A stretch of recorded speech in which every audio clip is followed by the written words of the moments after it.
नाजरीन, अस्सलाम वालेकुम रहमतुल्लाहि व बरकातहू। आज की वीडियो में मैं आपके सामने नमाज से इलाज का दूसरा वीडियो पेश करने जा रहा हूँ।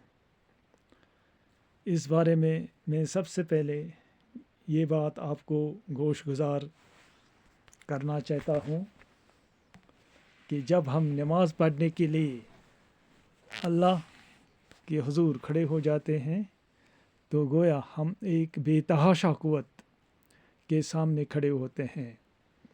इस बेइंतहा ताकत को अंग्रेज़ी में इन्फिनाइट एनर्जी कहते हैं और इंसान इसके मुकाबले में एक अदना सा इकाई है। नमाज अदा करने के बहुत से बातनी फ़वाइद हैं जिनका अहाता करना मेरे बस की बात नहीं। अलबत्ता हस्ब बिसात चंद एक फ़वाइद का तज़किरा पेश करता हूँ। नंबर 1, नमाज खुदा और बंदे के दरमियान एक वसीला या राब्ता है जिसके ज़रिए एक मोमिन अल्लाह का कुर्ब हासिल करता है, जैसा कि कुरान गवाह है। वस्जुद वक्तरिब। जब आप नमाज में होते हैं तो तुम अल्लाह के साथ होते हो और अल्लाह आपके करीब होता है। जो कोई भी अल्लाह को याद करता है, अल्लाह उसको भी याद करता है, जो कि कुरान से भी साबित है। फ़ज़्कुरूनी अज़्कुरकुम वश्कुरूली वला तकफ़ुरून। माहिर नफ्सियात भी ये बात तस्लीम करते हैं कि अगर आप किसी एक शख्स को याद करते हैं तो वो भी तुम्हें याद करता है। दूसरा, अल्लाह का ज़िक्र करने से हमें इत्मीनान क़ल्ब हासिल होता है, जो कि हमें बहुत सी ज़हनी बीमारियों से नजात दिलाता है।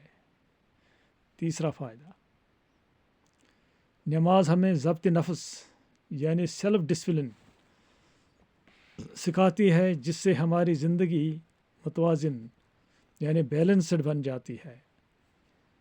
बसूरत दीगर हम कोई भी काम सही तरह या मुकम्मल तौर नहीं कर सकते। कामयाब ज़िंदगी के लिए सेल्फ डिसिप्लिन होना बहुत ज़रूरी है। चौथा फ़ायदा, नमाज हमें खुद आगाही यानी सेल्फ कॉन्शियसनेस सिखाती है। खुद आगाही खुदाशनासी की जानिब पहला कदम है। नमाज में हम अल्लाह के बहुत करीब होते हैं, बशर्ते कि हम नमाज हुजूर क़ल्ब से अदा करें, जैसे कि कुरान शरीफ भी हमें सिखाता है। फ़ज़्कुरिस्म रब्बका तबतल इलैहि तब्तीला। पाँचवा फ़ायदा, नमाज हमें अल्लाह की इताअत सिखाती है। इस तरह ये इंसान को उस ज़हनी कोफ्त से नजात देती है जिसको हम नफ्सियात में यानी कि साइकोलॉजी में स्लेव मेंटलिटी बोलते हैं। नमाज हमें डर और वहम की बीमारियों से भी नजात दिलाती है, जैसे कि अल्लामा इकबाल ने भी फरमाया, ये एक सजदा जो 1000 सजदों से नजात देता है। नाजरीन, हर जमात के बाद नमाज को ज़िक्र फ़िक्र करना लाजमी है और उसके बाद दुआ मांगना इज़हार अब्दियत भी है और दुआ इबादत का मगज़ भी है। अगर नमाजी नमाज के बाद चंद मिनट ज़िक्र फ़िक्र में गुजारे तो ये उसके लिए बहुत ही नफ़ा बख्श अमल है। अगर नमाजी अल्लाह की ज़िक्र इस तरह करे तो चंद मुल्क बीमारियों का इलाज दवाई के बगैर भी हो सकता है। तरीक़ेकार इस तरह है।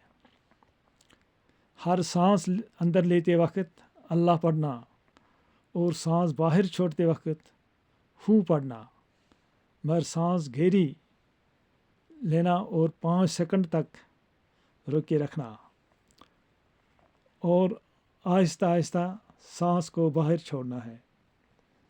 اللہ کا پڑھنا زبان سے نہیں بلکہ دل سے ہو۔ یہ ذکر انسان کے اندر تمام فری ریڈیکلز یا ڈیڈ سیلز یعنی ضرر رسان مواد کو ختم یا بریک اپ کرتا ہے اور ان کو خارج یعنی ڈیٹاکس کرتا ہے۔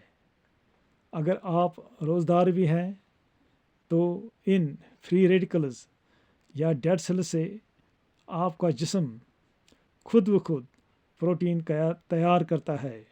اس سے جسم کو تقویت ملتی ہے۔